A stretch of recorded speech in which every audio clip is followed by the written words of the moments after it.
Okay, so devlog 3, right? That's the number we're at now. 3, right? Yeah, I think it's right. Yeah. Okay, so devlog 3.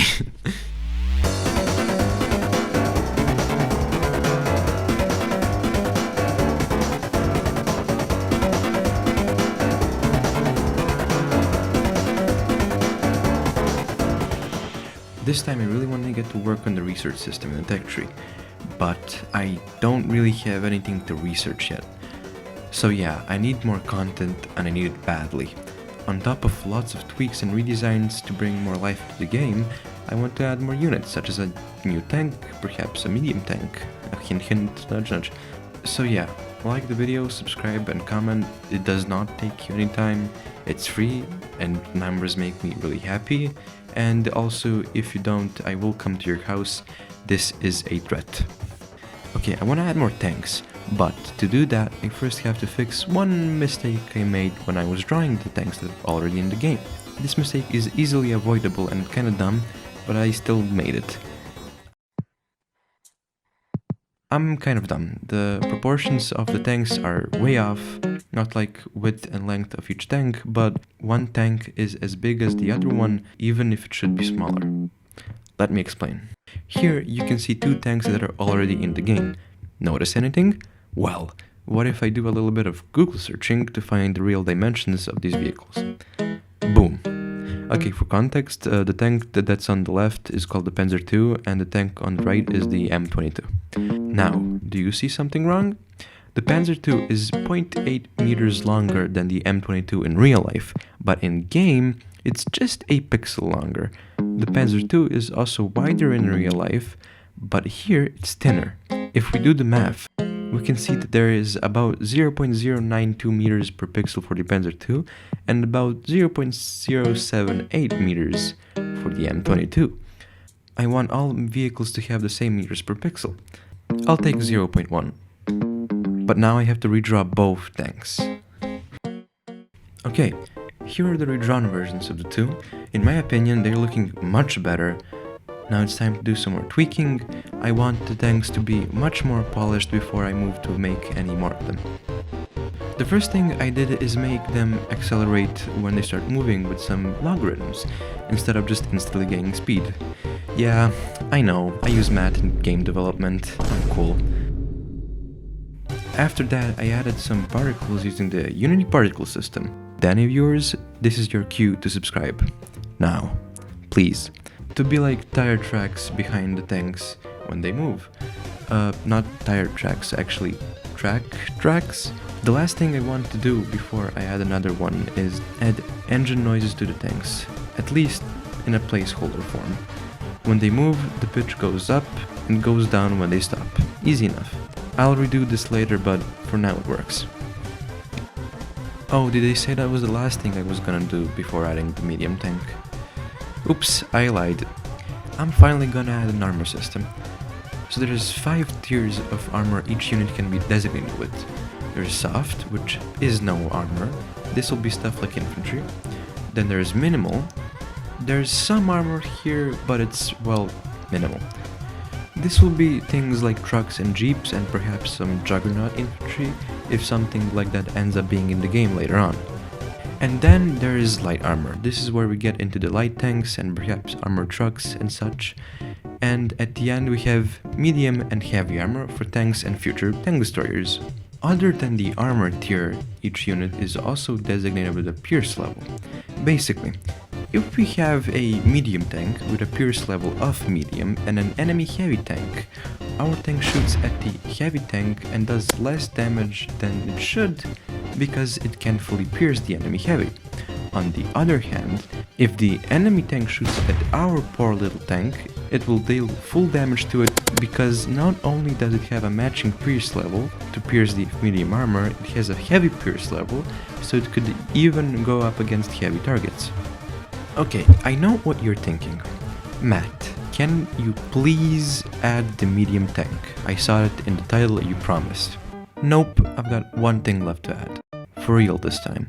And that is explosions. It's basically just particles and some damage that gets dealt to targets inside of the range of the explosion, the damage gets smaller the further the poor enemies are away from the epicenter of the boom. Okay, so now I can finally honor the promise of the title and thumbnail and add the medium tank. First of all, I need to decide on what tank I was going to put into the game. If we're talking about World War II era American tanks, there's only really one option: the Sherman. This is kind of the basic white girl of tanks in World War II movies. It's everywhere, it's just so iconic that not including it would be a crime. It comes in many shapes and sizes, but I just kind of morphed them all together. I'm pretty sure that I used the dimensions of the M4A2 variant, but I'm not completely sure.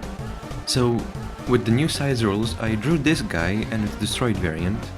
I added all the scripts to it and animated its barrel to move when it fires, which adds some much needed life into the game. Now it's done. Here it is. Here we have a quick montage of it fighting stuff.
Okay, we have two tanks in the game now, but like, how do you get them?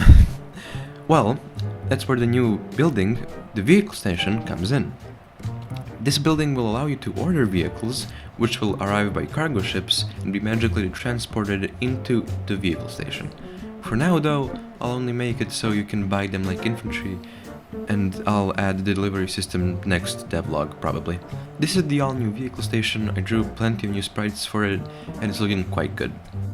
I just need to make some new UI for it. Now when I see the old UI, all of it is really kind of ugly, huh? Well, I guess it's time to completely redo all of the UI I had before, and I might as well animate it too, which will require rewriting all of the scripts for it as well. I started by redesigning the HUD. I didn't really like the transparent grey background and I realized that the font I was using was really ugly. So after choosing a new font and importing it into the game, I settled on this design.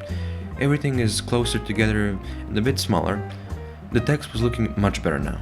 The health bar though, not as much. It lacked some oomph when it changed. The change was instant and kind of boring. To fix that, I added another slider behind the health that had the exact same values at all times, made it so both sliders used the matf.lerp function, so the transition between values was smooth, but I gave the new white slider a slower lerp time. That made this effect and I really liked it. Now, the UI for the stores, the infantry camp, the vehicle station, which was the sole reason why I even started changing the UI, and the build menu itself. They are all going to have different UI because they will all use different materials for purchases and such. I started off with the build menu. I redid the buttons and instead of the big ugly grey background, I made a small, not so ugly anymore grey background. I animated it to slide up and down instead of just appear and reappear, and now it's looking much better. I repeated the same things for the buy menu on the vehicle station and the infantry camp with some slight personalizations for each of them. I also redesigned the infantry camp itself with the help of some new props I made for the vehicle station. I was feeling animation friendly, so I also made an animation for buying infantry units for some extra polish. Overall, after all of these changes, the game looks and feels more alive and welcoming. Animations are a great way to add life to a game. That is going to be it for this month's devlog. I'm a little late, but that's okay. Hopefully next week I'll finally be getting around to make at least the beginnings of the research system. That's it, you can go now. Just subscribe and comment and like and give me views and share, and goodbye.